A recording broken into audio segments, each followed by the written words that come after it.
Why Nigerians are pained about Buhari's government. Bishop Koka reveals. This is the same bishop some time ago on his is it Christmas message? Yes, that said Buhari's government, if it was some other government, in fact, there would have been a coup in Nigeria. And before you could say Jack Robinson, the North wanted to attack the religious clergy. They wanted to attack him. They were asking him to leave, all kinds of threats. I mean, to mention but a few.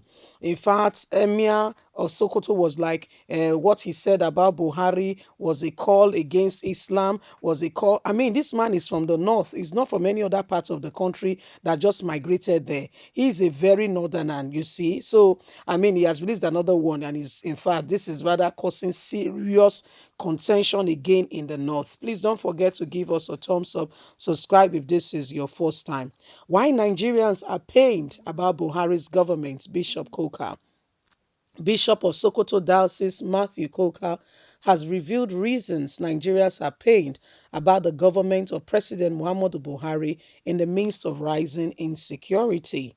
Koka spoke at the 21st edition of platform organized by the senior pastors of the Covenant Christian Center, Lagos, Peju. The bishop said Nigerians are pained because in the midst of people dying everywhere, the government was not even there to show empathy, but only condolence message, not even condolence message to the people. According to him, the government of Buhari has come very short on empathy, and this was what is increasing the pain, the agony, and the sorrow of the people. He said the people felt that they are dying alone, burying their people alone, and that all that is happening is just a simple testament to the fact that we have a cruel man as the president of the nation. The lack of empathy and the deployment of empathy with two consequences. Governments must have a sense of empathy. And I have said this over and over again severally, that this government have no true sense of belonging. I do not mean anything negative, and any way you turn it, I do not mean it any other way.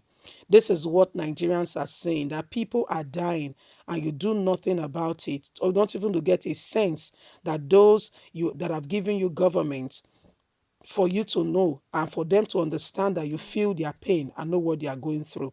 Because we have not seen this kind of evil be done in our land before.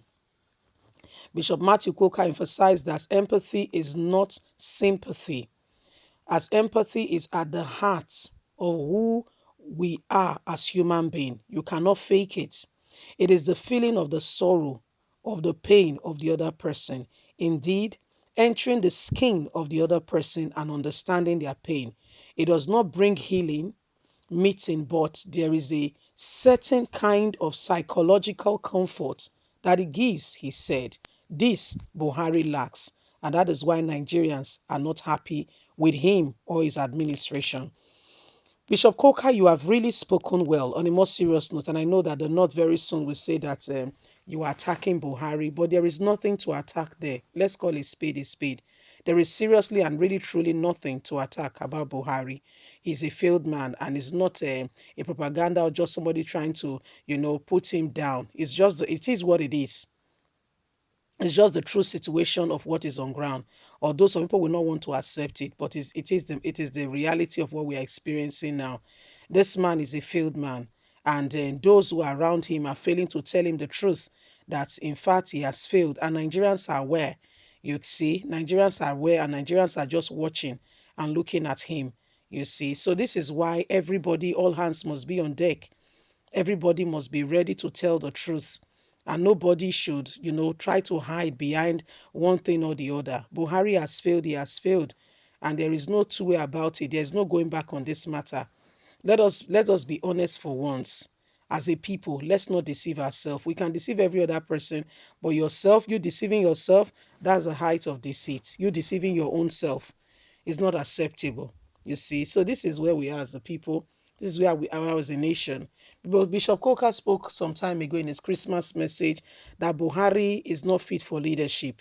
In fact, if it was some other persons in that very office, he knows what they would have done. They would have gone ahead and they would have, committed a coup against that person. And before you could say Jack Robinson, my people, all hell was like, how dare you? How dare you say this? How dare you say Buhari is a failed administration and that this blah, blah, blah, blah, blah. How dare you?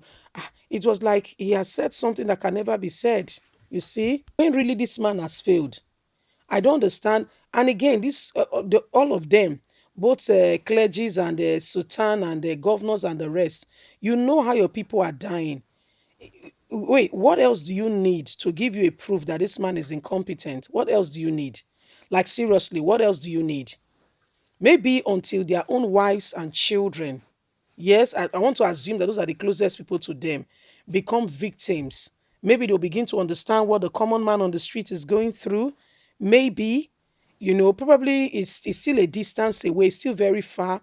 It's like a mirage. It doesn't feel real that this is really happening. It feels like, okay, they said he died. Okay, so, okay. I think that's how they feel about it. You see, I think they are not, I mean, they're not really there yet with, okay, this is really happening. You see, I don't think that they understand that this is really happening. These are really human beings. These are people's children, husbands, wives. These are families. These are people that people connect systems. These are people's support systems. These are people that people look up to. That lives depend and revolve around. These are people that I think they don't understand it. I sincerely believe that they are indifferent or they are very distant from the truth of what is on ground. I think that they don't really get it. It feels very distant, so they cannot relate with it. Hence, they just go about and they just take it and say, nothing has happened. No, no. You understand me? Yeah, I think that's the position where we are, where they don't want to really understand, or really accept that this is happening. You see, they don't want to accept that this is happening. Yeah, they don't want to accept that this is happening. They don't want to accept it. Because if they truly, really want to accept it, then they will not be pretending. They will come out as it is, they will say it as it is, and they will not look at anybody's face. They will say it as it is. This is where we are in this country, where you say something and they come at you as though you have said something wrong. When they should be where they need to be responsible, they are not taking responsibility. Leave us a comment. Let's hear your thoughts with regards to all this indecency going on in our land. God bless you. Bye for now.